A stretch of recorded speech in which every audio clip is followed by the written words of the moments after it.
This is Maryland's wake-up call. Sean and Frank on Talk Radio 680 WCBM and WCBM.com. It's 8:39, 21 before the hour of 9 o'clock. Our next guest, Samuel Joe Wurzelbacher, best known here in the U.S. as Joe the Plummer, making some headlines recently for his response in an open letter to the recent stabbings and shootings in Santa Barbara, California, but folks were focusing on guns. In fact, we're going to play you the soundbite of Chris Martinez, the father of Richard Martinez, rather, is the father of Chris Martinez, who was killed by Elliot Rodger. Our family has a message for every parent out there. You don't think it'll happen to your child until it does. Chris was a really great kid. Ask anyone who knew him. His death has left our family lost and broken. Why did Chris die? Chris died because of craven, irresponsible politicians and the NRA. They talk about gun rights. What about Chris's right to live? When will this insanity stop? When will enough people say, stop this madness? We don't have to live like this. Too many have died. We should say to ourselves, not one more. Thank you. That's it. And as we all certainly understand the grief of Richard Martinez, Joe wrote an open letter, and he joins us now on our Newsmaker hotline. Good morning, Joe. Hey, good morning. Thanks for having me. It is our pleasure. So you wrote an open letter because, also expressing your sympathies with the father who lost a child, but you then made a pertinent point that has sent people stark raving mad. Sure. And that point was that, I think, if I'm paraphrasing, I don't want to take words out of your mouth, you basically said your dead children don't usurp my Second Amendment rights or something of that nature. Essentially, I wanted to bring attention to the issue that the Second Amendment's not up for debate. I'm not bringing attention to myself. It's just every time a tragedy happens, and this was a tragedy, they want to attack an inanimate object.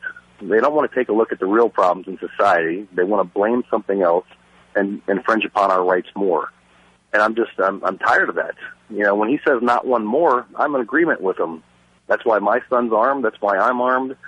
We live in a world that's full of good and evil. And you need to protect yourself because society has redefined right and wrong until we have these tragedies. We're also seeing the same kind of thing now in the Vegas shooting of those two police officers and that person at the Walmart. Once again, the focus is on the gun and not the culprits or perhaps not the drugs involved or any of the other behaviors. It always seems to be the gun. Exactly. We live in a society where they say, don't judge me. Well, if you're stealing, I'm going to call you a thief. If you're beating your wife, that means you're an abuser. I'm going to judge you. There are places where we can judge, and these people, they're sick individuals.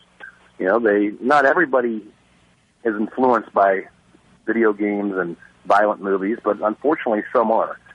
And, we got to start looking at how we can fix these things instead of taking my right to protect my family. And you better damn well I get upset when someone tells me I can't protect my family or wants to infringe upon that right somehow, some way.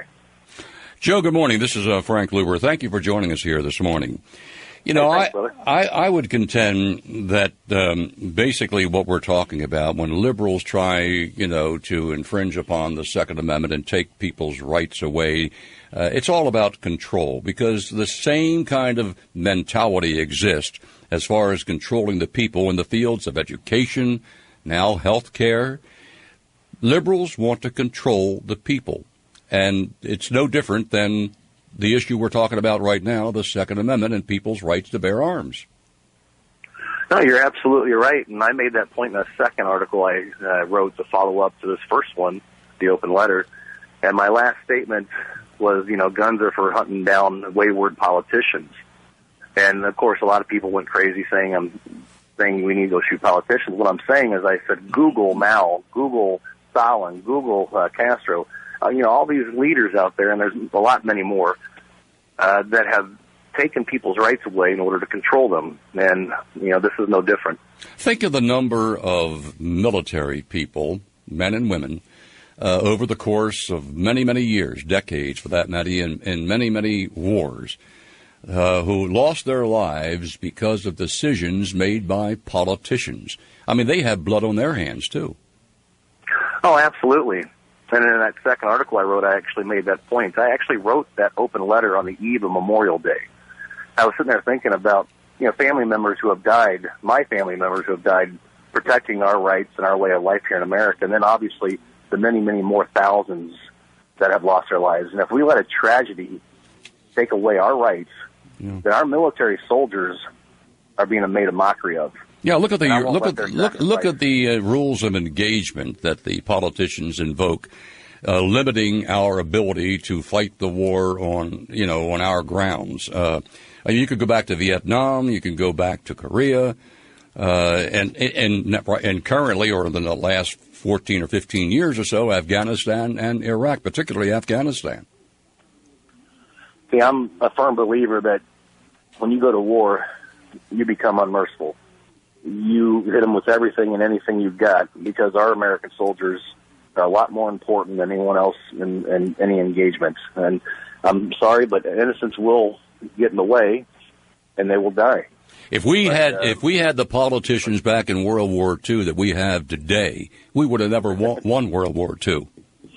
Then I'd be speaking German. Yeah, right. We're talking with Joe the Plummer. Again, this open letter he wrote on the eve of Memorial Day to answer the grief-stricken father who wants something to be done with our Second Amendment. But it was your exchange with President Obama on the rope line there, where he uttered the redistribution of wealth, and that was in 2008, and almost 6 years later. You can kind of say, I told you so. What are your overall thoughts about the current president? I'm surprised they say his approval rating's at 43%. I think they're cooking the books on that one. He's really hurt America. He's made us weaker all around. This latest debacle with the trade of a deserter for 5 terrorists, that scares me, because that could have long ramifications. It's not a good idea. And so overall, my thoughts on Obama is personally, he'll be the worst president that I think we've ever had. Yeah, I've also, I share that with you, because I'm looking at George Bush was at 37%, just about when he left office. Now, he's been able to rehabilitate some of his approval ratings, but it boggles the mind with everything that's going on, and with the latest, the swap and the VA scandal and everything else, that the IRS and so on and so forth, Benghazi, Fast and Furious, the guy, really should be down in the 20s. So something must be happening here. That just proves the power of the low information voter. Well, Joe, I look at it this way. I think Obama has been kind of the architect of making sure that he was going to have a substantial base that was going to be beholding to him. And I look at the number of people today that are now receiving food stamps, the number of people, the additional number of people who are now dependent upon the government for welfare or some other handouts, the rebirth of the unions in many cases, like the SEIU, the foot soldiers of the Obama administration. And he's built this constituency, which is really a constituency of takers and takers as opposed to givers. Everything you just said is absolutely right. I have nothing to add to it, unfortunately. I mean, it's. Well, I should be your advance man. I'm going to be your advance man. All right, so you can find you on Facebook. I know you have a website, joeforamerica.com. Any more callings for political office, or would you rather want to stay out of that fray? No, I tell you what, brother, I'd much rather stay out of that. I like having my writers that write for me get information out there, try to combat Common Core, always stand up for our rights. And you did mention my website. I give guns away all the time because I want every sane, let me rephrase that, or say that again, every sane, law-abiding American citizen to own a gun because I'll feel safer.